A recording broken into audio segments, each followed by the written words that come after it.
싱가포르 샹그릴라 호텔 주변이 북미 정상회담을 위한 특별 행사구역으로 지정됐습니다. 남북미 3자 회담 대비를 위해 청와대와 외교부 의전팀이 싱가포르 현지에서 사전 점검에 나선 사실도 확인됐습니다. 단독 보도합니다. 미국 민주당이 김정은 위원장과 비핵화 담판에 나서는 트럼프 미국 대통령에게 나쁜 합의는 안 된다는 서한을 보냈습니다. 의미 있는 진전이 있었다는 트럼프의 발언을 집중 분석합니다. 그제 붕괴된 서울 용산 상가 건물의 소유주 2명이 이틀 만에 경찰에 소환돼 조사를 받았습니다. 발길이 뚝 끊긴 인근 상가의 모습을 현장에서 취재했습니다. 분위기도 이래서 누가 방법으로 목숨 걸고. 여당의 압도적 우세에 맞서기 위한 야권 후보 단일화 논의가 전국 곳곳에서 진행되고 있습니다. 관심이 집중되고 있는 서울시장 야권 후보 단일화의 현 주소를 보도합니다.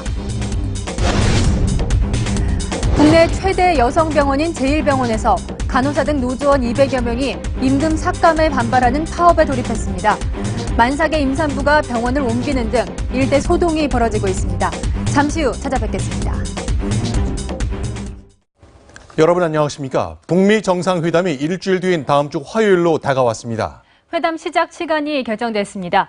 이제 회담 장소나 정상들의 숙소도 가늠할 수 있게 됐습니다. 네, 싱가포르 현지 연결하겠습니다. 김설혜 기자. 네, 북미 정상회담 정확하게 몇 시에 열리는 거죠? 네, 세라 허커비 샌더스 백악관 대변인이 첫 북미 정상회담의 시간을 발표했죠. 이곳 시각으로는 12일 오전 9시, 그러니까 한국 시각으로는 오전 10시에 열린다고 말했는데요. 미국 측 실무협상단 일부는 김창성 국무위원회 부장과 이제 의정과 경호에 대해서 협의를 한 뒤에 미국으로 돌아갔지만 이 나머지는 이곳 싱가포르에 남아서 회담 준비에 박차를 가하고 있는 것으로 알려졌습니다. 김창선 부장도 아직 싱가포르에 남아서 정상회담 준비를 하고 있는 것으로 전해지고 있는데요. 오늘도 김 부장의 차량만 호텔을 드나들 뿐 김 부장의 모습은 나흘째 볼 수 없었습니다. 네, 싱가포르 정부가 특별 행사 구역을 선포했다면서요. 네, 제가 지금 서 있는 이곳은 쇼핑센터가 몰려있는 오차드 로드와 중심도로인 스칸 로드가 만나는 지점입니다. 싱가포르 정부는 오는 10일부터 14일까지 특별 행사 구역을 선포했죠. 바로 제가 서 있는 이 지점을 시작으로 이쪽으로 이어지는 구역인데요. 이 길을 따라서 약 5분 정도 차로 이동을 하면은 북미 정상회담장과 양국 정상들이 묵을 가능성이 높은 호텔들이 나옵니다. 제가 직접 호텔들을 찾아가 봤습니다. 회담장으로 거론되는 샹그릴라는 진출입 도로가 하나뿐이어서 경호와 보안에 유리합니다. 김창선 부장이 다녀갔던 세인트 리지스 호텔은 2015년 시진핑 주석이 마잉주 대만 총통과 회담할 때 묵었던 곳이기도 합니다. 특별 행사 구역에는 한국, 미국, 중국 등 주요국 대사관들도 밀집해 있는데요. 이 구역에선 10일부터 무기, 폭발물, 현수막, 폭죽 등의 반입이 금지되고 외부 차량의 출입도 제한됩니다. 네, 그렇다면 문재인 대통령이 싱가포르에 직접 갈 가능성 여전히 있는 거죠? 네, 싱가포르 시간으로 오늘 정오쯤이죠. 외교부 의전장과 청와대 관계자 등 10여 명이 샹그릴라 호텔의 모습을 드러냈습니다. 남북미 정상회담에 대비해 대통령 숙소와 프레스센터 설치 장소를 알아보고 있었는데요. 남북미 정상회담과 관련한 청와대 관계자의 현지 답사 모습이 포착된 건 이번이 처음입니다. 남북미 정상회담을 위한 청와대 준비도 막바지에 들어간 것으로 보입니다. 지금까지 싱가포르에서 채널A 뉴스 김설혜입니다. 네, 이제 주사위는 던져졌습니다. 하지만 트럼프 대통령이 갑자기 느슨한 비핵화도 용납할 수 있을 것 같이 말했죠. 그 바람에 어떤 결론이 나올지 예측하기 어려워졌습니다. 뉴욕에서 박용 특파원이 보도합니다. 트럼프 대통령과 김정은 위원장은 우리 시간으로 12일 오전 10시 첫 대면을 하지만 한 번의 결론이 나지는 않을 것 같습니다. 비핵화 프로세스 논의가 진행 중인 판문점 실무 협상도 가닥을 잡아나가고 있습니다. In the DMZ, the U.S. ambassador's delegation continues diplomatic negotiations with the North Korean delegation. Discussions have been very positive and significant progress has been made. 트럼프 대통령이 최대한의 압박이라는 용어를 더는 쓰지 않겠다고 했지만 백악관은 북한 비핵화 이전까지 제재를 풀지 않겠다며 제재 완화 논란을 차단했습니다. Our policy hasn't changed, and as the president stated, we have sanctions on. They're very powerful, and we would not take those sanctions off unless North Korea denuclearized. 매티스 국방장관은 주한미군 철수 논란을 일축했습니다. They're not going anywhere. It's not even a subject of the discussion. Obviously, they are there because of the security conditions of 10 years ago, 5 years ago, this year. 북한 비핵화 프로세스의 시발점이 될 북미 정상회담 협상이 윤곽을 드러내고 있습니다. 뉴욕에서 채널A 뉴스 박용우입니다. 네, 하지만 미국의 야당인 민주당이 걱정을 많이 하고 있습니다. 급기야 싱가포르에서 나쁜 합의를 해서는 안 된다는 서한까지 트럼프 대통령에게 보냈습니다. 김정한 기자입니다. 북한 김영철 부위원장과의 만남 직후 대북 최대 압박 정책으로부터 한 걸음 물러선 듯한 모습을 보인 트럼프 미국 대통령. We have hundreds that are ready to go. But I said I'm not going to. But why would I do that when we're talking so nicely? 북미 정상회담 결과가 나오기도 전 이 같은 발언은 시기상조라는 지적과 함께 급기야 민주당까지 나섰습니다. 민주당 상원 지도부는 트럼프 대통령의 서한을 보내 북한의 핵 미사일 프로그램 폐기와 검증이 이루어지기 전 대북 제재를 해제해선 안 된다고 강조하며 나쁜 합의는 불가하다고 주장했습니다. 일각에선 트럼프의 유연해진 대북 발언은 전략적 숨고르기라는 반론도 적지 않지만 Some actually criticize that President Trump actually opened the door to a prolonged freeze. He's managing expectations for the American public. And now that Singapore is going to happen, he's basically saying to Americans, hey, look, we're not going to solve this in one meeting. 북미 정상회담 합의 내용과 무관하게 트럼프 대통령에겐 미 의회의 지지 확보라는 만만치 않은 도전이 남아 있습니다. 채널A 뉴스 김정한입니다. 네, 북한이 김영철 부위원장을 통해서 미국에게 카지노 등 원산 관광 특구 투자를 요청한 것으로 알려졌습니다. 여기다 막혀있는 달러 결제까지 풀어줄 것을 요구한 것으로 전해졌습니다. 곽정화 기자가 보도합니다. 김정은 위원장은 원산 갈마 해안관광단지를 내년 4월까지 완공하라고 지시했습니다. 명사심리 전역은 군민이 힘을 합쳐 원산 갈마 해안관광지구 건설을 최단 기간 내에 완공할 데 대한 당의 명령과 원산 관광특구를 외화벌이 돌파구로 삼고 있는 겁니다. 실제로 김영철 부위원장은 트럼프 대통령과의 회동 때 카지노와 5성급 호텔을 짓고 있는 원산에 미국의 투자를 요청한 것으로 알려졌습니다. 또 현재 막혀있는 달러 결제도 풀어줄 것을 요구했습니다. 북한에 대한 대북 제재를 해제해달라는 부분을 좀 간접적으로 전달한 것이 아닌가. 만약 원산 관광특구가 제대로 운영된다면 북한이 매년 벌어들이는 수익만 500억 원으로 전체 무역액의 7배에 달할 것으로 전망됩니다. 원산의 명사심리 해안에 하나치어 설레이는 누구나 뒹굴고 싶은 명사심리의 백사장. 마식령 스키장과 새로 단장한 갈마 비행장까지 있어 접근성 좋은 사계절 관광지가 될 수 있습니다. 김정은 위원장이 구상하는 경제개발 모델은 싱가포르입니다. 카지노 등 관광을 앞세우고 금융과 IT로 부가가치를 창출하는 겁니다. 다만 북한의 핵포기 청구서에 미국이 응할지는 미지수입니다. 채널A 뉴스 곽정화입니다.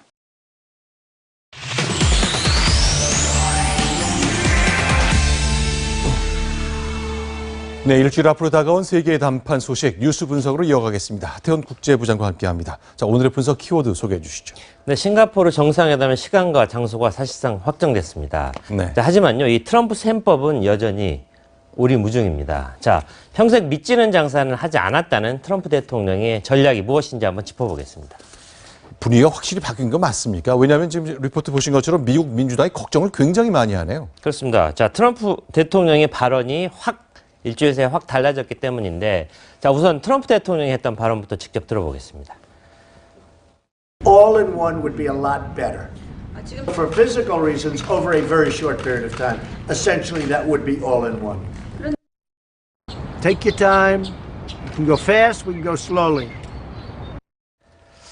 네, 첫 번째는요, 지난달 문재인 대통령과 직접 만났을 때 했던 얘기고, 두 번째는 김영철 부위원장에게 직접 언급했다고 밝힌 그런 내용인데, 자, 저의 이야기를 잘 들어보면 굳이 비핵화를 서두를 필요가 없다 이런 뜻으로 들립니다. 그러면 궁금한 것이요. 네. 그렇다면 왜 이렇게 갑자기 달라진 겁니까? 네, 비핵화라는 게요, 굉장히 멀고도 험한 과정을 거쳐야 한다는 사실을 네. 일단은 이 현실적 한계를 절감한 거 아닌가 하는 생각이 네. 들고요. 또 중간 선거가 11월이기 때문에요. 그때까지 약간 비핵화 단계에서 하나씩 뉴스거리를 만들어내는 살레민 전략으로도 볼 수도 있습니다. 자, 또 한 가지는 김정은의 결단이 어차피 필요한 거 아니겠습니까? 그러니까 김정은을 어르고 달래는 그런 측면도 있는 것으로 보여집니다. 자, 그럼 우리가 그동안 여기서 소개했습니다만 착한 경찰 역할하는 누구, 나쁜 경찰 역할하는 누구 이렇게 역할 분담처럼 보였는데 존 볼튼이라는 강경파가 조금 밀리고 있는 분위기 그건 맞는 겁니까? 그렇습니다. 지난달 중순이었잖아요. 김계관이 볼튼을 강력 비난하는 성명을 낸 다음에 네. 지금까지 거의 한 달간 볼튼의 목소리는 들을 수 없습니다. 네. 초기에는요, 기세가 아주 대단했죠. 취임 첫날 바로 대통령의 옆자리에 앉을 정도로 기세가 등등했는데 네. 점점점 밀려더니 자, 5월 22일 우리 한미 정상회담 자리에는 자, 대통령을 슬프게 바라보는 볼턴 보좌관의 얼굴 보이지 않습니까? 조금 네. 밀리는 듯한 모습까지 보였는데 자, 급기야. 자, 6월 1일이었죠. 자, 잘 안 보이실 텐데 이 사람입니다. 네. 그러니까 볼턴 보좌관이 백악관 내의 집무실에서 밖에 김영철이 왔다 갔다 하는 장면을 보는 그런 모습인데 자, 이게요. 어떻게 된 거냐면 CNN이 이렇게 보도했습니다. 자, 폼페이오가 볼튼을 김영철 면담에서 제외하라 이렇게 네. 건의했고요. 트럼프 대통령이 그 건의를 받아들였다 이렇게 보도하고 있습니다. 자, 만약에요. 싱가포르 방문 대표단에서 볼턴 백악관 국가안보보좌관이 배제된다. 그렇다면 일대 뉴스가 될 것 같습니다.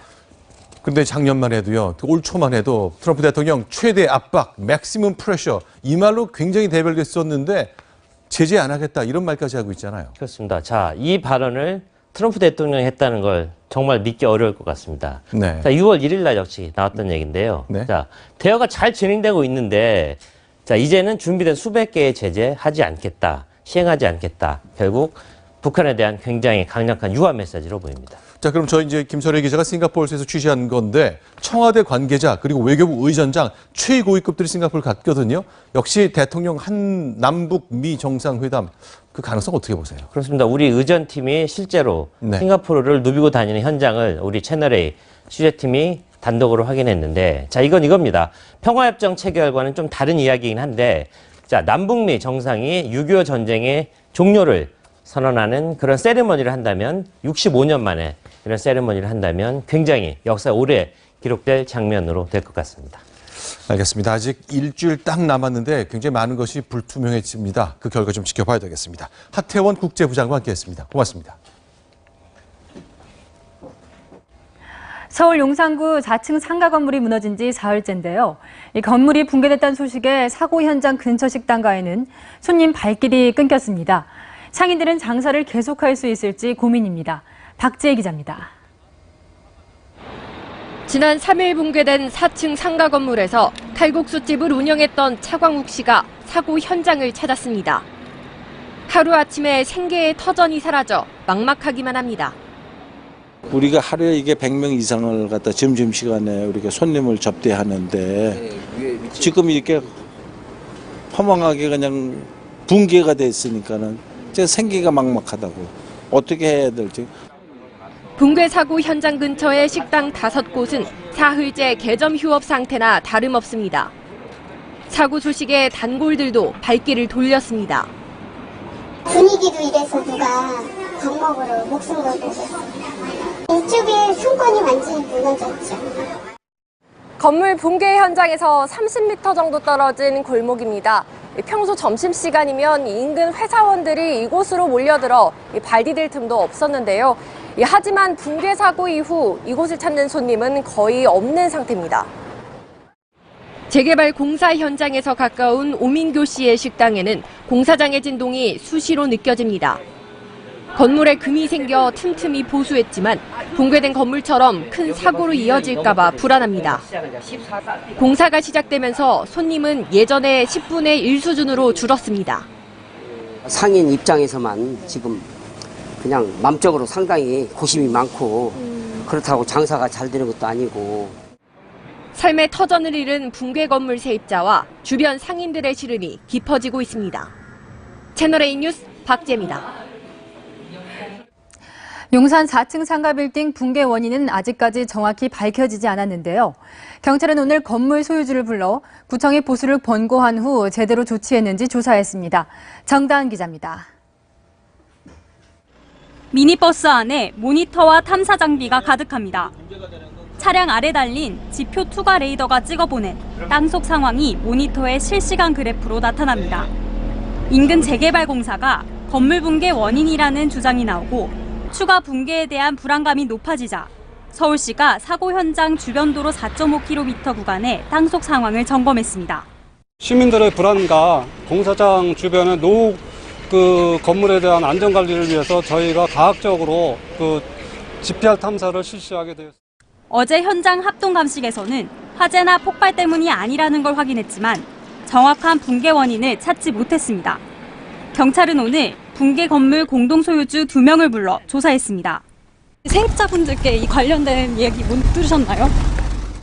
경찰은 건물주를 상대로 평소 건물 관리나 보수 실태 등을 집중적으로 조사했습니다.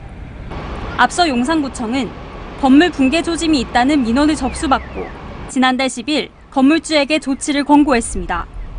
경찰은 붕괴 원인이 밝혀지는 대로 책임자에 대한 처벌에 들어갈 계획입니다. 채널A 뉴스 정다은입니다. 용산 4층 상가 건물 붕괴 사고 소식 접하고 과연 우리 집은 안전할까 불안해하시는 분들 많을 텐데요. 이 서상희 기자가 재건축이나 재개발 공사장 옆에 사는 주민들을 만나봤습니다. 아파트 베란다 벽에 금이가 있습니다. 천장은 물론 도시가스 배관 옆으로도 균열이 보입니다. 더 벌어질까 봐 균열폭을 재는 측정기를 달아놓고 하루에도 몇 번씩 들여다봅니다. 아니 어느 날 이제 문이 뒤틀려서 문이 잘 안 잠기더라고요. 그래서 이렇게 살펴보니까 금이 가 있는 거예요, 저쪽에. 아파트 옆에선 2년 전부터 재개발 공사가 시작됐는데 주민들은 최근 한 달 새 이 아파트 32가구에서 균열이 발견됐다고 주장합니다. 이 아파트 입구에서 걸어 나오면 이렇게 주민 보행로 바로 옆에서 공사가 진행 중입니다. 아파트와 공사 현장을 나눠주는 게 낮은 울타리뿐이라 주민들은 근처를 지나가기도 꺼려집니다. 길을 지나가도 후다다닥 하고 뛰어갈 정도로 머리에 뭐가 떨어지면 어떡하나, 옆에서 뭐가 넘어지면 어떡하나. 주민들의 진정을 접수받은 해당 구청과 재개발시 공사는 균열의 상태를 지켜보고 공사와의 관련성을 판단한다는 입장입니다. 서울 영등포구의 주택가, 현관 앞 콘크리트가 바닥에 떨어져 있습니다. 금이 간 곳도 보입니다. 지난달 바로 옆에서 재건축을 위한 철거 공사가 시작된 증상인데 70대 노부부는 밤잠을 잃어버렸습니다. 불안하고 초조하고 잠을 못 자고 이렇게 목이 마르고 누굴 이렇게 만나면 불안해갖고 막 덜덜덜덜덜 막 떨려 그냥. 공사 영향으로 보이는 피해가 나도 인과관계 입증은 쉽지 않은 게 현실입니다. 재개발, 재건축 공사 현장 주변의 안전 실태 파악이 시급합니다. 채널A 뉴스 서상입니다. 지난달 28일 국회 본회의를 통과했던 최저임금법 개정안이 오늘 국무회의에서 의결됐습니다. 이 개정안의 핵심은 정기 상여금이나 복리후생비의 일부를 임금에 포함한다는 것이죠. 사실상 임금 삭감이라며 대통령에게 거부권 행사를 요청했던 노동계가 대정부 투쟁을 선언했습니다. 조영민 기자입니다. 최저임금법 개정안이 국무회의를 통과하자 양대 노총은 즉각 반발하며 대정부 투쟁을 선언했습니다. 청와대를 규탄한다! 청와대를 규탄한다! 문재인 정권 규탄한다!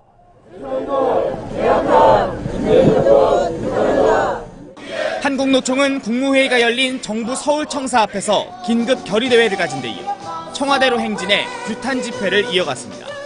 우리에게 약속했던 1만 원 공약이 헛된 꿈이 되어가고 바로 최저임금이 죽는 날이 되겠습니다.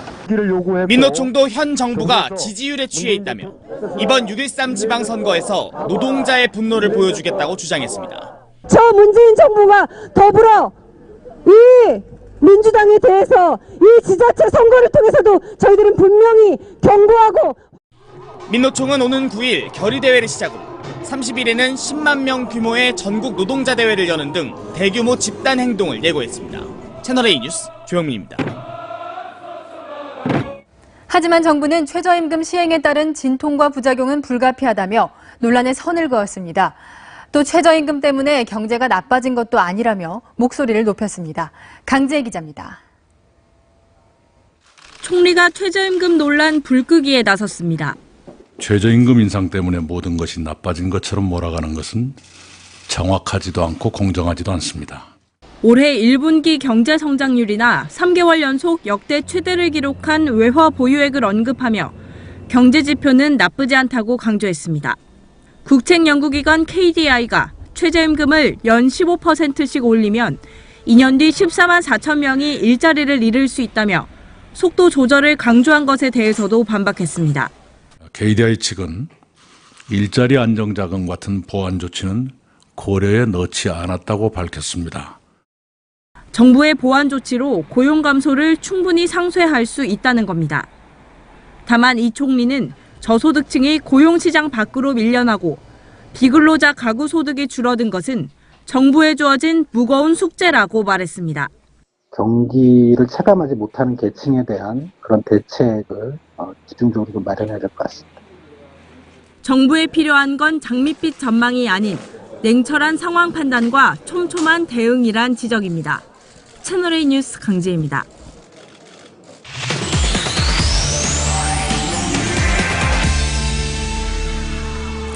네, 관련된 이야기 경제부 심정숙 차장과 이어가겠습니다. 키워드 먼저 설명해 주시죠. 자, 오늘의 키워드는 보고서 하나로 저희가 정해봤습니다. 정책 지원을 하는 국책기관인 KDI가 어제 내놓은 보고서 충격적이었습니다. 문재인 정부의 최대 공약인 시급 10,000원을 달성하면 최대 32만 개의 일자리가 날아갈 수 있다. 속도 조절이 필요하다. 이런 결론이었는데요. 자, 불끄기에 총리가 나섰다고 했지만 후폭풍이 엄청납니다. 활활 타는 것 같습니다. 자, 이 보고서 하나의 파장을 한번 짚어보겠습니다. 네, 어제 저희도 보도를 했었는데 문재인 대통령의 핵심 공약 중에 공약을 건드린 보고서였잖아요. 네. 청와대의 반응은 어땠습니까? 자, 기자들이 물었습니다. 청와대의 김의겸 대변인은 모든 사안에 대해서 다 입장을 내야 하는지 의문이다. 한마디로 이게 개인 보고서에 불과하다. 입장 낼 필요도 없다는 취지고요. 대신 국제노동기구 ILO에서 근무 중인 이상원 박사가 페이스북에다 글을 올리면서 최저임금이 일자리 감소에 영향이 없다는 취지로 반박을 했습니다. 그러면서 분석보다 용기가 돋보였다. 자, 보고서 쓴 KDI의 최경수 박사에 대해서 굉장히 신랄하게 비판을 했습니다. 자, 경제수장은 도대체 이 보고서에 대해서 어떻게 생각하는지 답해라. 이렇게 요구도 했는데요. 자, 이 이상원 박사라는 분을 잠깐 소개를 해드리시면 국내의 이 소득주도 성장론, 지금 문재인 정부의 기틀이 되고 있는 소득주도 성장론을 확산시킨 인물입니다. 네, 경제수장이 공개적으로 답하라. 네. 김동연 부총리가 뭐라고 답했는지 궁금한데 이미 KDI와 비슷하게 이 속도 조절론을 얘기했었잖아요. 그렇습니다. 네. 최저임금 인상 속도를 조절해야 한다고 소신 발언을 하다가 네. 문재인 대통령이 이른바 이제 90% 근로자들에게는 긍정적이다. 이 발언 이후에 입을 다물었던 김 부총리가 오늘 입을 열었는데요. 뭐라고 했는지 들어보겠습니다. 연구 결과가 이제 많이 조금씩 상이한 내용들이 있을 수가 있는데 지금 3개월 한 분기 정도 분석한 거로 어느 누구도 단정적으로 100% 자신 있게 얘기하기 쉽지 않을 겁니다. 자꾸 어떤 갈등하는 모습을 비춰지는 게 바람직하지 않은 것 같아요. 자, 청와대 경제팀하고 각 세운다 얘기 나오니까 이 갈등설을 진화하는 모습이었습니다. 다만 그럼에도 완곡하게 보신 것처럼 자기 소신을 하긴 했습니다.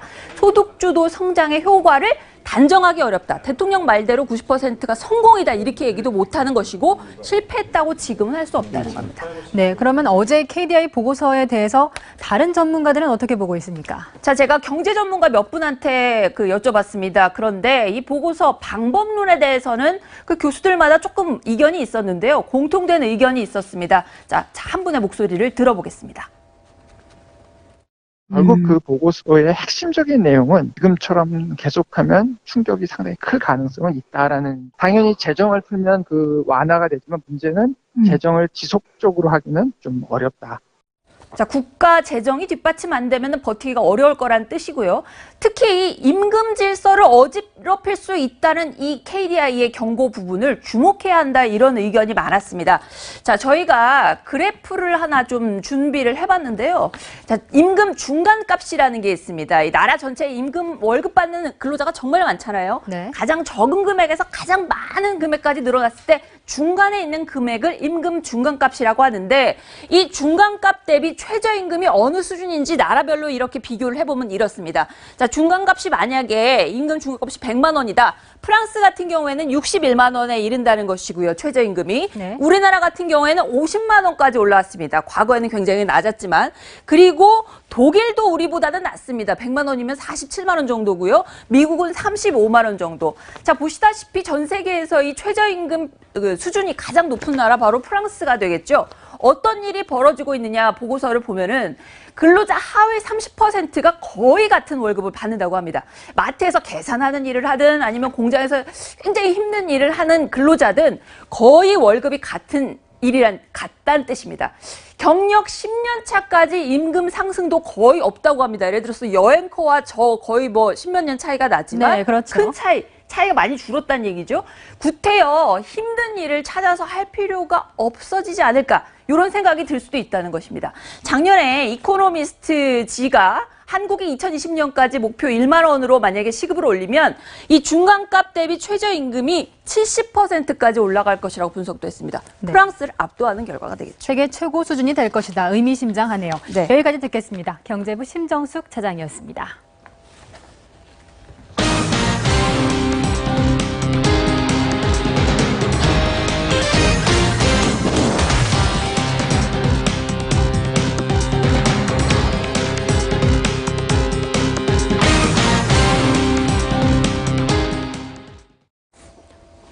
네, 야권의 서울시장 후보인 김문수, 안철수 두 사람이 일요일 따로 만났습니다. 후보 단일화를 논의한 자리였는데 1시간 만에 소득 없이 헤어졌습니다. 양쪽이 어떤 노래를 폈는지 김기정 기자가 보도합니다. 박원순 이 흐름이 올바른 방향이라고 안 보기 때문에 우리가 뭉쳐야 된다. 지지를 받지 못한 후보가 대승적인 차원에서 포기하거나. 이틀 전 김문수, 안철수 두 후보는 단일화 논의를 위해 마주 앉았지만 협상은 1시간 만에 결렬됐습니다. 김문수 후보는 당대당 통합을 전제로, 안철수 후보는 김 후보가 양보하는 단일화를 내세우면서 접점을 찾지 못했습니다. 통 크게 결단을 내려달라, 이런 이야기는 정치권에서는 있을 수 없는 일이죠. 저만이 1대1로 맞붙었을 때 박원순 후보를 이길 수 있는 후보이다. 홍준표 한국당 대표는 안 후보가 대승적 결단으로 양보해달라고 했지만 손학규 바른미래당 선대위원장은 김 후보의 결단을 요구하며 기싸움을 벌였습니다. 박원순 서울시장이 단일화는 그쪽 사정이라고 선을 긋는 등 민주당은 무시 전략으로 나왔습니다. 예전의 야권 단일화처럼 이 폭발력을 갖고 있지는 않을 것이다. 단일화 협상 결렬에도 측근들은 오늘 8일 사전투표 전까지는 수시로 접촉하며 논의를 이어갈 것으로 보입니다. 채널A 뉴스 김기정입니다. 경쟁이 뜨거워지면서 불법 선거 시비가 빠르게 늘고 있습니다. 시장에 당선된다면 퇴직금을 더 주겠다면서 노조와 협약서까지 쓰는 일이 벌어졌습니다. 또 이런저런 선물 때문에 조사가 시작됐습니다. 공국진 기자가 보도합니다. 곳곳엔 후보들의 현수막이 빼곡히 걸려 있습니다. 정읍시장으로 출마한 후보만 6명. 경쟁은 치열합니다. 제가 뭐 이렇다 저렇다 얘기할 저기는 아니고 좀 과열을 되고 있는 것 같아요. A 후보는 청원경찰 등이 노조원인 정읍시 공무직 노동조합과 최근 맺은 협약서가 논란이 되고 있습니다. 이 후보는 퇴직금을 더 주기로 노조와 약속하는 협약서에 사인까지 했습니다.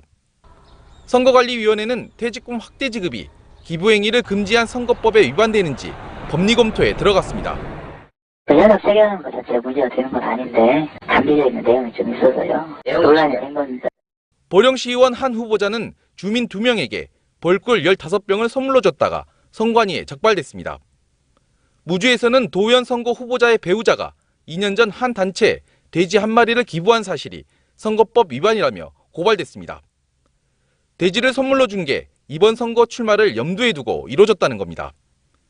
후보자 등으로부터 음식물, 금품 등을 제공받은 모임 주선자에게는 제공된 금액의 50배, 단순 음식물 등을 제공받은 사람에게도 30배의 과태료가 부과됩니다. 표를 불공정하게 뒷거래 한다는 것은 아주 후진성을 면하지 못하는 것 같아요. 중앙선거관리위원회는 어제까지 선거법 위반으로 검찰 고발 등 모두 1,514건의 제재 조치를 내렸습니다. 채널A 뉴스 공국진입니다. 여야 4당 지도부가 오늘 충청권 유세에 나섰습니다. 민주당은 자유한국당에 한 표도 주지 말자고 했고 자유한국당은 물 한 모금을 달라고 호소했습니다. 김철웅 기자입니다. 민주당은 보수야당 심판론을 들고 1박 2일 충청 집중 유세에 돌입했습니다. 다 여러분이 세금 내서 선거 치르는 겁니다. 단 한 푼도 아까운데 단 한 표도 주지 맙시다. 압도적 승리를 외치며 대세론 굳히기에 나섰습니다. 당선 좀 들고 오세요. 추미애 대표의 유세가 끝난 지 10분도 안 돼 김성태 자유한국당 원내대표가 같은 장소인 충북 제천 중앙시장에 도착했습니다. 의원의 얼굴 절박함을 내세워 동정표를 자극하며 한 표를 호소했습니다. 저희들이 이렇게 절실하고 절박합니다. 배고픈 사람에게, 목마른 사람에게 여러분들 물 한 모금 주십시오. 나란히 충청행에 나선 바른미래당과 정의당도 여당 견제론을 외치며 표심 잡기에 나섰습니다. 더불어민주당은 무능하고 무책임하고 지금 더불어민주당에게 필요한 것은 싹쓸이가 아니라 제대로 된 견제구입니다. 지방선거와 함께 세 곳에서 국회의원 재보궐선거가 치러지는 충청. 캐스팅보트 충청을 사로잡기 위해 여야 모두 양보 없는 승부를 펼치고 있습니다.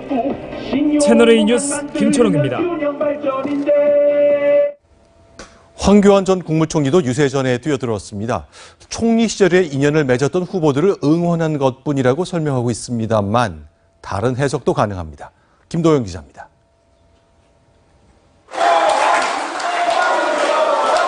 황교안 전 국무총리의 이름이 울려 퍼집니다.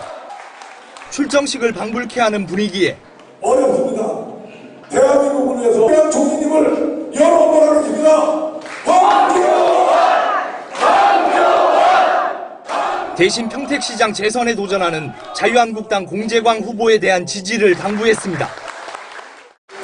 지금 평택시장이 누굽니까? 공재광! 맡겨보니 어떻던가요? 좋아요.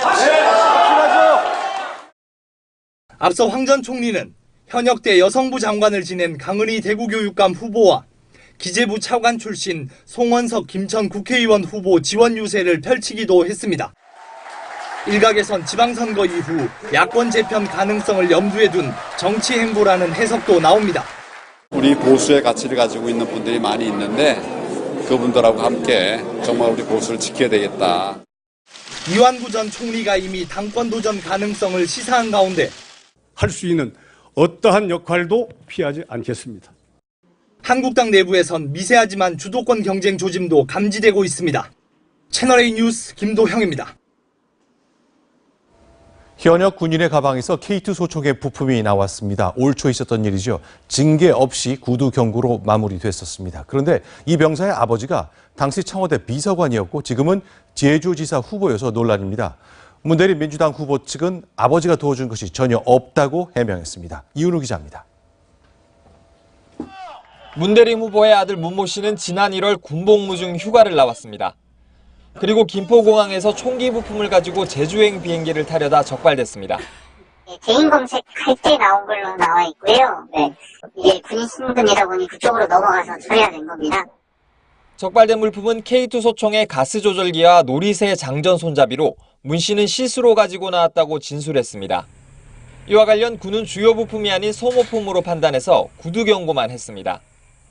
당시 청와대 비서관이었던 문 후보가 아들을 위해 군의 영향력을 발휘했다는 의혹이 일었지만 문 후보 측은 적극 반박했습니다. 어제 처음 하셨대요. 근데 알지 못하는데 뭐 안녕 갈 수는 없잖아요. 그런데 청와대 분위기 자체로 할 수도 없고. 문 후보 측은 오히려 무소속 원희룡 후보가 가족 납골묘를 불법 조성했다며 역공을 펼쳤습니다. 확인 중이고 법적으로 필요한 부분이 있으면 그 조치를 할 겁니다. 제주지사 선거전이 상대방에 대한 의혹 공방으로 뜨거워지고 있습니다. 채널A 뉴스 이은우입니다. 해외에서 활동하는 비밀정보원을 블랙요원이라고 하죠. 군 기밀을 다루는 정보사령부 전직 간부들이 블랙요원들의 신상 정보를 해외에 팔아넘겼다가 검찰에 구속됐습니다. 강경석 기자입니다. 서울중앙지검은 국군정보사령부 간부 출신 황모 씨 등 2명을 군사기밀 유출 혐의로 구속했습니다. 정보사령부 공작팀장이던 예비역 소령 황 씨는 2013년부터 지난 4월까지 스마트폰으로 군사기밀을 촬영해 유출한 혐의를 받고 있습니다. 황 씨는 선배 공작팀장이었던 홍모 씨에게 이 기밀 정보를 넘겼고, 홍 씨는 2개 국가의 정보요원에게 기밀을 팔아넘긴 것으로 조사됐습니다.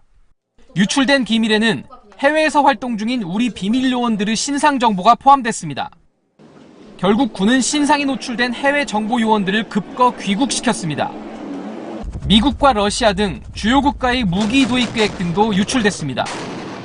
검찰 관계자는 이들은 100건이 넘는 군사기밀을 수천만 원에 팔아넘겼다고 설명했습니다. 검찰은 이들이 빼돌린 군사기밀이 더 있을 걸로 보고 수사를 확대하고 있습니다. 채널A 뉴스 강경석입니다. 서울에서 분만 건수가 가장 많은 산부인과 전문 병원이죠. 제1병원이 어제부터 전면 파업에 들어갔습니다. 저출산 때문에 경영이 어려워지자 병원 측이 임금을 깎았고 노조가 반발해 파업에 들어간 겁니다. 이 병원을 다니는 임산부들의 불편과 불안이 이만저만이 아닙니다. 권솔 기자입니다. 병실이나 수술실에 있어야 할 제1병원 직원들이 병원 1층 로비에 모여 있습니다. 머리에는 빨간 띠를 둘렀습니다. 임금 삭감, 단협 폐지, 책임자는 물러나라! 지난달 24일 병원 측이 경영난을 이유로 노조 측과의 합의 없이 임금을 깎자 노조가 이에 반발해 어제부터 파업을 시작한 겁니다. 필수 진료 인력을 뺀 간호사와 조무사 등 노조원 250여 명이 파업에 참여했습니다. 병원 측은 출산율이 떨어져 수익이 줄었다며 불가피한 조치였다고 설명합니다. 분만 건수가 간소한 거죠. 저출산이 저희 병원에서 여파가 가장 컸다고 보면 됩니다. 병원 측 자료에 따르면 지난 2013년 5,787건이었던 분만 건수는 지난해 4,202건으로 27% 줄었습니다. 병원은 추가 진료 접수를 받지 않고 이미 예약을 했거나 장기간 진료를 받아온 임산부들에게 병원을 옮길 방법을 안내하고 있습니다. 36주 이상 되시는 산모들은 주치의들이 직접 연락드리고 있어요. 임산부들은 불만을 토로합니다. 지금 옮기는 거예요. 지금 40주 넘으신. 출산 어렵다 그래서. 갑자기 불만하면 조선하고 나면 큰일 나니까 불만도 안 되잖아요. 회복될 줄 모르는 출산율 하락의 여파가 산부인과 병원의 풍경까지 바꿔놓고 있습니다. 채널A 뉴스 권솔입니다. 포항의 한 공장에선 기름탱크 철거 작업 중 폭발 사고가 발생해 근로자 1명이 숨지고 4명이 크게 다쳤습니다. 탱크 안에 있던 유증기가 폭발의 원인으로 보입니다. 김민지 기자입니다. 커다란 기름탱크가 옆으로 쓰러져 있습니다. 시꺼먼 폭발 흔적이 곳곳에서 보입니다. 주변에는 파편들이 어지럽게 널려 있습니다. 오늘 오전 9시 20분쯤 포항양 공장에서 기름탱크 철거 작업을 하던 중 폭발 사고가 발생했습니다. 60대 근로자 1명이 숨지고 4명이 다쳤습니다. 이들은 그라인더를 이용해 탱크 밑부분 파이프를 자르던 중이었습니다. 폭발음이방 하는 소리를 듣고 한 분이 위에 올라가시다 보니까 탱크가 폭파할 때 그 충격으로 나머지 4분은 밑에서 화상을 입으셨고요. 공장 측은 59,000리터짜리 기름탱크 2개 중 1개가 필요 없어져 지난 1일부터 외부 업체를 불러 철거 작업을 시작했습니다. 소방당국은 탱크에서 새어나온 유증기에 그라인더 불꽃이 튀어 폭발한 것으로 보고 있습니다. 소방당국 등은 철거 작업 중 안전수칙이 제대로 지켜졌는지 조사하고 있습니다. 채널A 뉴스 김민지입니다. 오늘 오후 경북 영천에 있는 새마을금고에 흉기를 든 남성이 침입해 현금 2천만 원을 훔쳐 달아났습니다. 경찰은 이 남성을 쫓고 있습니다. 김태영 기자입니다. 도심과 떨어져 있는 곳에 있는 규모가 작은 새마을 금고입니다. 오늘 오후 1시 35분쯤 검은 마스크를 끼고 흉기를 든 남성이 새마을 금고에 침입했습니다. 남녀 직원 2명을 위협하고 현금 2천만 원을 훔쳐 달아났습니다. 경찰은 키 172cm에 경상도 말투를 쓰는 20대로 추정되는 범인의 뒤를 쫓고 있습니다. 이 새마을 금고 지점에서 500m 떨어진 곳에 있던 지점에서도 2000년 12월 강도가 들어 현금 564만 원을 도둑맞았습니다. 당시 그 지점에도 직원은 둘뿐이었고 청원 경찰은 없었습니다. 18년이 지난 지금도 달라진 건 없었습니다. 규모가 큰 데는 있고 규모가 적은 데는 청원 경찰이 없습니다. 분소라는 이유로 청원 경찰도 없어 강도에게 또다시 속수무책으로 당했습니다. 지난 1월 울산, 2월에는 충남 아산에 이어 올해만 3번째 새마을 금고에 강도가 들었습니다. 피해액만 1억 1천만 원이 넘습니다. 채널A 뉴스 김태형입니다. 오늘 새벽 대구의 지하 노래방에서 한 남성이 자신의 몸에 불을 질렀습니다. 불길은 순식간에 노래방 전체로 옮겨 붙었고 손님 등 4명이 겨우 목숨을 건졌습니다. 배유미 기자가 취재했습니다. 화염에 깨져버린 유리창, 검게 그을린 계단으로 매캐한 연기가 계속 올라옵니다. 오늘 새벽 4시 45분쯤 대구의 한 지하 노래방에서 불이 나 1명이 숨지고 4명이 다쳤습니다. 불이 난 노래방 입구입니다. 전선이 다 녹아내리고 간판과 천정도 새까맣게 다 타버렸습니다. 이 노래방 여주인의 지인인 57살 남성 이모 씨가 자신의 몸에 불을 붙이면서 화재가 난 것으로 경찰은 보고 있습니다. 이 씨의 시신은 불에 탄 채 현장에서 발견됐습니다. 근데 신나니까 붕 터지면서 그래 됐던 것 같아요. 불을 이제 본인이 한 거죠. 노래방 주인은 자신의 몸에도 불이 옮겨 붙자 손님들이 있는 방 안으로 뛰어들어간 것으로 알려졌습니다. 불길이 번지면서 노래방 주인과 종업원, 손님 2명 등 4명은 비상구를 통해 겨우 대피했습니다. 노래방 주인은 전신 화상을 입어 중환자실에서 집중치료를 받고 있습니다. 경찰은 불이 나기 전 노래방 주인과 숨진 이 씨가 다투는 소리를 들었다는 목격자 진술 등을 토대로 정확한 화재 경위를 조사 중입니다. 채널A 뉴스 배윤입니다. 서울대공원의 1세대 코끼리 칸토입니다.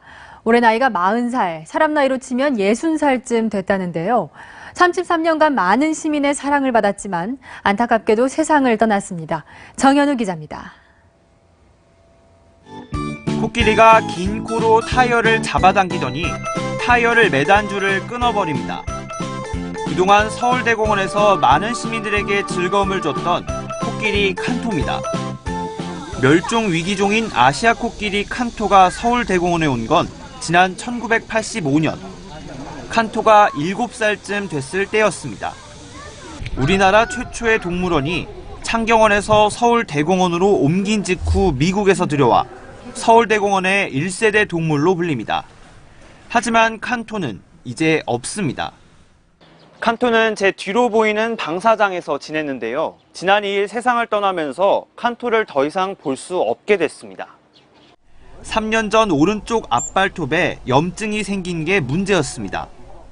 사육사들이 애정을 갖고 보살폈지만 올해 들어 증세가 급격히 나빠졌습니다. 칸토의 증세를 호전하기 위해서 노력을 하였고 그에 따라서 치료도 더 강화하였으나 안타깝게도 6월 2일 날 세상을 떠나게 되었습니다. 현재 서울대공원에 있는 아시아 코끼리는 모두 5마리. 이 중에는 수컷 칸토와 함께 서울대공원에 와 새끼를 낳기도 했던 암컷 키마도 있습니다. 서울대공원은 칸토의 골격 표본을 만들어 시민들에게 공개할 계획입니다. 채널A 뉴스 정현우입니다.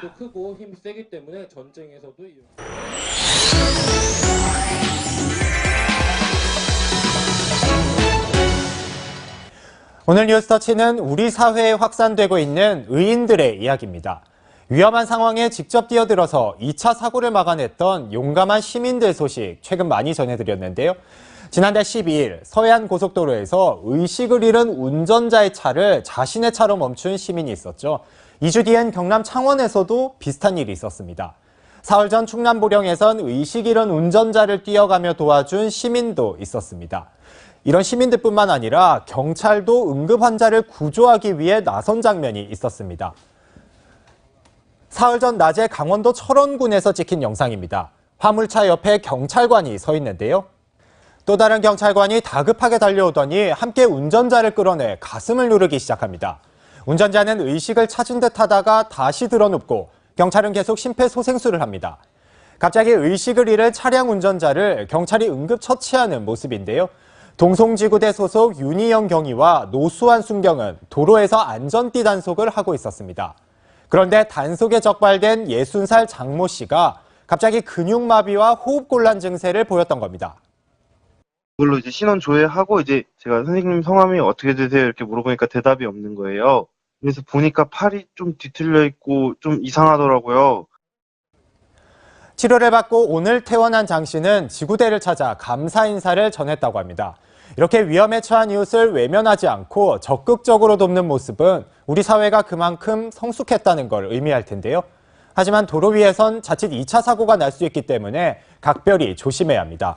우선 빠른 속도로 달리는 도로 위에서는 위험에 처한 운전자를 발견하더라도 곧바로 정차하는 행위는 조심해야 합니다. 적당히 거리를 두고 쫓아가면서 경찰에 신고하는 게 안전합니다. 다치거나 의식을 잃은 채 운전석에 앉아있는 운전자를 발견했을 때는 무작정 끌어내리는 건 더 위험합니다. 2차 사고 위험이 크고 운전자의 뼈나 장기 내상이 더 클 수 있기 때문에 구급대원의 지시를 따르는 게 안전합니다. 지금까지 뉴스터치였습니다. 네, 법원이 오늘 이런 문서 98건을 공개했습니다. 과거 양승태 사법부가 작성한 것이죠. 불편한 내용이 있었습니다. 청와대의 협조를 얻으려면 상고법원 판사 임명 때 대통령의 의중이 반영돼야 한다는 내용도 담겨 있었습니다. 윤준호 기자입니다. 법원이 추가로 공개한 문건에는 양승태 전 대법원장 시절 상고법원 도입을 놓고 청와대 눈치를 본 정황이 담겨 있습니다. VIP 보고서란 제목의 문서에서 상고법원 판사 임명에 대통령의 무중을 최대한 반영하는 문구가 보입니다. 당시 박근혜 대통령이 추진한 창조경제를 구현하기 위한 방안도 언급합니다. 이 문서가 작성된 2015년 8월 3일은 양 전 대법원장과 박 전 대통령의 단독 면담 사흘 전이었습니다. 박 전 대통령과의 면담 이후엔 CJ, 즉 대법원장과 VIP, 박 전 대통령의 면담으로 상고법원 추진 환경에 전환점이 도래했다고 자평합니다. 오늘 공개된 문건에는 세월호 참사 사건을 특정 재판부에 맡기려 하고 판사를 사찰한 정황도 담겨 있었습니다. 김명수 대법원장은 오늘 외부 인사들이 참여하는 사법발전위원회의 의견을 들었습니다. 제가 진솔하게 듣겠다는 각계각층의 의견 중에 하나라고 생각하시면 되겠습니다. 김 대법원장은 법원 내부와 외부 자문기구의 의견을 종합적으로 고려해 양 전 대법원장 고발 여부를 최종 결정할 방침입니다. 채널A 뉴스 윤준호입니다. 이름부터 불이란 뜻을 지닌 과테말라의 푸에고 화산이 이틀 연속 폭발했습니다. 지난달 하와이에서 발생한 화산 활동이 한 달 넘게 이어지고 있는 상황에서 전 세계가 또 한 번 공포에 휩싸였습니다. 황아람 기자입니다. 화산재로 뒤덮인 마을은 잿빛 폐허로 변했습니다.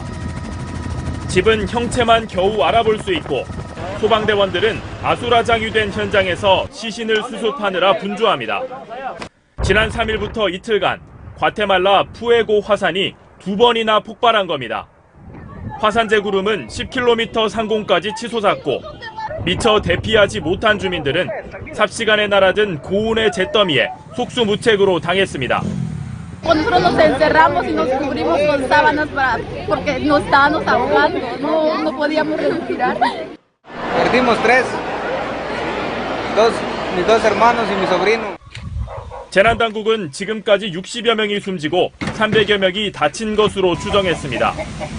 하지만 수북히 쌓인 분출물로 수색에 어려움을 겪고 있어 사상자는 더 늘어날 것으로 보입니다. 올 초 필리핀과 일본에 이어 지난달 미국 하와이까지 불의 고리로 불리는 환태평양 조산대의 움직임이 심상치 않은 상황. 푸에고 화산을 포함해 현재 지구상에는 2,400여 개의 활화산이 존재하는 것으로 추산됩니다. 채널A 뉴스 황아람입니다. 불멸의 화가 빈센트 반 고흐의 그림이 파리 경매에 나왔습니다. 고흐의 초기 작품인데요. 경매에서 1초마다 2억 5천만 원씩 가격이 올라갔습니다. 그 끝은 얼마였을까요? 동정민 파리 특파원이 경매 현장에 가봤습니다. 프랑스 파리의 중심 샹젤리제 거리에 있는 고급 살롱에 잘 차려입은 이들이 하나둘씩 모여듭니다. 오늘은 고흐, 고갱, 피카소, 앤디 워홀 등 걸작품 경매가 열리는 날입니다. Je suis très intéressée par cette vente car il y a des œuvres magnifiques en disponibilité. Donc c'est très intéressant de voir ce qui va se passer. 그중 관심이 쏠린 건 단연 빈센트 반 고흐의 1882년 초기 작품 모래 언덕에서 그물을 수선하는 여인들입니다. Importante dans la période hollandaise du début de Van Gogh. Nous l'avons estimé entre 3 et 5 millions d'euros. 14번째 순서로 시작된 이 그림의 경매. 인터넷과 전화, 현장에서 모두 뛰어든 경매 가격은 초마다 2억 5천만 원씩 뜁니다. 2,600,000, 2,800,000, 3,000,000. 치열한 경쟁 끝에 평가액을 훨씬 넘는 금액에 낙찰됐습니다. Terminé Fabien, je juge à 6 millions nous sommes. Je juge. Ici 6 millions. 경매회사는 낙찰자는 북아메리카 사람으로 세금까지 더하면 88억 원을 내야 한다고 밝혔습니다. 생전엔 늘 가난에 허덕였던 고흐지만 사후 후손들의 평가는 이렇게 달랐습니다. 파리에서 채널A 뉴스 동정민입니다. 환승입니다. 네, 서울시와 경기도는 이렇게 환승할 때 생기는 비용 나눠서 부담합니다.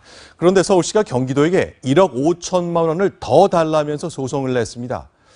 올 초 미세먼지가 발생했을 때 서울시가 사흘 동안 공짜 버스를 운행했었죠. 그때 생긴 일 때문입니다. 정지영 기자가 보도합니다. 미세먼지가 한반도를 뒤덮었던 지난 1월. 당장 중단하십시오. 서울시는 경기도에 경보에도 충고에도 불구하고 이른바 미세먼지 공짜 운행을 15일 일방적으로 시행했습니다. 서울시가 출퇴근 시간대 3차례 대중교통을 무료로 운행하자 남지사가 강하게 비난한 겁니다. 지난 2007년 7월 수도권 대중교통 통합 할인제가 시행되면서 대중교통을 갈아탈 때 발생하는 환승 손실 보전금을 서울시와 경기도가 나눠 부담하고 있습니다. 하지만 경기도는 3차례 무료 운행에 따른 손실금 1억 5,600여만 원을 뺀 나머지 금액만 서울시에 지급했습니다. 서울시가 독자적으로 추진한 정책인 만큼 지급할 의무가 없다는 겁니다. 결국 지난달 17일 서울교통공사는 경기도를 상대로 법원에 소송을 냈습니다. 협약을 맺었기 때문에 이런 의무가 생긴 거잖아요. 의무를 자기네가 이행을 하지 않겠다라고 얘기를 해버린 거예요. 협의하는 과정에서도 줄 수 없다라는 문서도 보내고 이렇게 했는데 본인들이 돈을 안 받겠다고 했는데 손실금을 우리한테 내놔라? 그런 얘기잖아요. 경기도는 1호선을 운영하는 철도공사에는 환승 손실 보전금을 지급한 것으로 알려졌습니다. 채널A 뉴스 정지영입니다.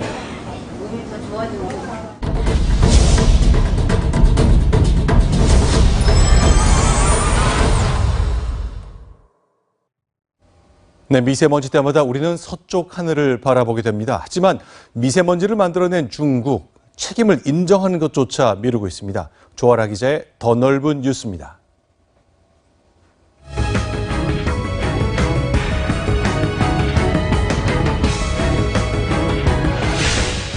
올해 들어 최악의 미세먼지 농도를 기록했던 지난 3월 말. 미세먼지 농도가 높을수록 검붉은 색을 띠는 공기 덩어리가 중국에서 한반도 쪽으로 이동합니다. 편서풍을 타고 한반도로 넘어오는 모습입니다.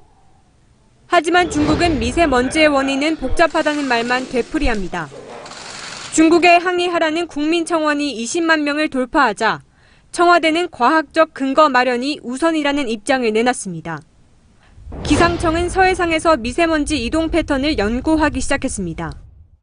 선박은 물론 기상 항공기까지 동원해 고도별로 미세먼지가 어떻게 이동하는지를 파악하고 있는 겁니다.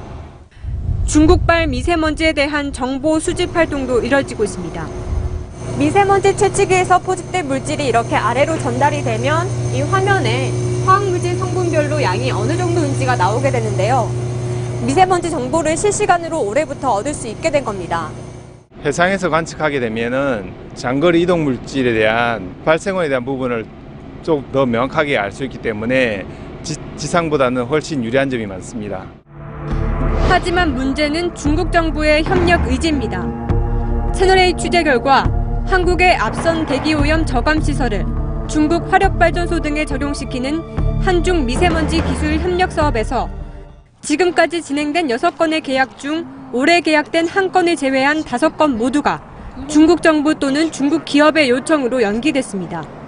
전부 다 국영기업이에요. 민간업체의 화력발전소 하는 거 없을 거 아니에요. 그런 것 자체가 어떤 정치나 이런 그런 거 결과사항 자체가 되게 많아요. 실제로 사드 갈등이 불거졌던 2017년에는 한 건의 계약도 체결되지 못했습니다. 하지만 이 사업을 추진한 환경부는 물론 미세먼지 대책을 점검한 국무조정실 역시 이 사업이 정상 추진되고 있다고 판단했습니다. 대부분의 그 예산이 불용이나 아니면 이월되고 있어요. 우리나라가 외교적 중국과의 외교 관계에 있어서 좀 더 적극적으로 대처를 해갖고 이 사업을 좀 잘 진행되도록 해야 된다라는 생각이 있고요. 채널A 뉴스 조아라입니다.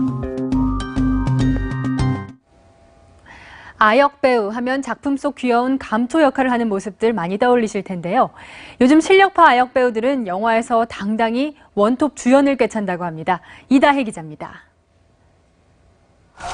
지난 2016년 개봉한 영화 곡성. 아역 배우의 이 대사 한마디가 최고의 유행어가 됩니다. 도대체가 무엇이 중요냐고. 무엇이. 올해 16살이 된 김환희 양. 빨리 말 안 하지. 다음 달 개봉하는 여중생 A에서 생애 첫 주연을 맡았습니다. 학교에서는 왕따, 집에서는 가정폭력에 시달리는 상처 많은 소녀로 영화의 흐름을 주도합니다. 표정이나 눈빛으로 연기를 해야 되는 부분이 좀 많아서 그런 부분을 좀 중점적으로 연습하고. 가족의 의미를 되새겨보게 하는 영화 홈의 주연도 14살의 아역 배우 이효재 군입니다. 영화 사도와 검은 사제들 등 굵직한 작품에 출연했던 그가 데뷔 4년 만에 단독 주연을 따낸 겁니다. 녹록지 않은 현실과 마주하며 성장하는 소년의 모습은 어른들의 마음까지 울립니다. 아역이 주연으로 나온 것도 신기했고요. 내면 연기가 대단했어요. 성인 시각으로 보지 못하는 일종의 일상적인 삶에 가려진 사각지대를 아이들의 눈을 통해서 다시 볼 수 있는 그런 환기 효과가 있다고. 아역을 거쳐 어엿한 연기파 배우로 우뚝 선 유승호, 여진구의 뒤를 이을 실력파 아역 배우들의 활약에 극장가도 활력을 얻고 있습니다. 채널A 뉴스 이다혜입니다. 평창 패럴림픽 스키 금메달리스트 신이연이 사이클 선수로 변신했다는 소식 지난 4월 채널A가 전해드렸는데요. 신이연이 사이클 전국대회에서 드디어 기량을 겨뤘습니다. 이철호 기자입니다. 시속 300km 슈퍼카가 질주하는 F1 서킷. 그 트랙 위에서 가장 빠른 장애인 사이클 선수를 가리는 한판 승부가 펼쳐졌습니다. 지난 3월 평창 패럴림픽 노르딕 스키에서 우리나라 최초로 금메달을 목에 건 철인 신의연. 이번엔 핸드사이클로 종목을 바꿔 새로운 출발선에 섰습니다. 팔 근육이 터질 듯한 강한 힘으로 직선 구간에선 40km까지 속도를 올립니다. 제가 F1 경기도 좋아하는데 이렇게 사이클로 타니까 또 느낌이 새롭고 차로는 제가 못 타니까요. 첫 출전이었지만 앞선 두 선수를 맹추격하며 29분 39초 만에 16.845km F1 경기장 3바퀴를 완주했습니다. F1 자동차보다는 느리지만 320명 장애인 선수들의 열정만큼은 더 빨랐습니다. 평창에서 신화를 쓰며 평생 최고의 한 해를 보낸 신의연. 깜짝 소식을 또 알렸습니다. 저 애기 엄마가 또 셋째를 가져갔고, 네네, 이렇게 또 금둥이를 또 가졌습니다. 한국인 최초로 동학의 패럴림픽에 모두 출전한 이도연도 여자부 1위를 차지하며 건재를 알렸습니다. 오늘 시합하셨죠? 여자 선수에서 뽑힌다면 제가 뽑힐 것 같아요. 정말 제가 간절하게 원한다면 도쿄에서 메달, 진짜 동메달 좋다. 신의영과 이도연의 쾌속 질주는 2년 뒤 도쿄 패럴림픽을 향해 계속됩니다. 채널A 뉴스 이철호입니다. 동아일보가 신문 유료 부수 순위에서 2년 연속 2위에 올랐습니다. 한국 ABC협회가 올해 종편 케이블 참여 매체 25개사에 대한 유료 부수를 인증한 결과 동아일보는 발행 부수와 유료 부수가 꾸준히 증가해 3위 중앙일보와의 격차를 더욱 벌렸습니다. 동아미디어그룹 매체인 스포츠동아는 스포츠 신문 가운데 가장 높은 8위를 차지했고 어린이동아는 11위에 자리했습니다. 비가 왔던 남부와 달리 중부는 불볕더위가 기승을 부렸는데요. 해가 지면서 이 시각 현재 서울의 기온은 25도 선까지 내려가 부쩍 선선해졌습니다. 현충일이자 절기 망종인 내일은 더위와 오존 이 두 가지를 염두에 두셔야겠습니다. 내일은 다시 볕이 강해지면서 남부지방에서도 낮더위가 기승을 부리겠습니다. 서울의 기온이 29도, 강릉 30도, 경북 의성은 33도까지 치솟아 하루 만에 다시 한여름처럼 덥겠습니다. 하늘은 종일 맑겠지만 대기 불안정으로 오후에 영남 내륙에는 5에서 10mm 정도의 소나기가 지날 가능성도 있으니까요. 접이식 우산 챙기셔야겠습니다. 자외선 지수는 전국이 매우 높아지겠고요. 우리 몸에 해로운 오존 농도 역시 대부분 지역에서 짙어질 가능성이 높아 실시간 오존 농도 꼼꼼히 파악하셔야겠습니다. 토요일까지는 불볕더위가 이어지겠고 일요일 전국에 비가 지나면서 더위가 한층 누그러들겠습니다. 현충일을 맞아 야외 활동 계획 많으실 텐데요. 고농도 오존 발생 빈도가 높은 오후 2시에서 4시 사이에는 가급적 피하는 게 좋겠습니다. 지금까지 서울광장에서 채널A 뉴스 최혜정입니다. 청년에게 꿈과 희망을 채널A가 함께합니다. 시청해주셔서 감사합니다.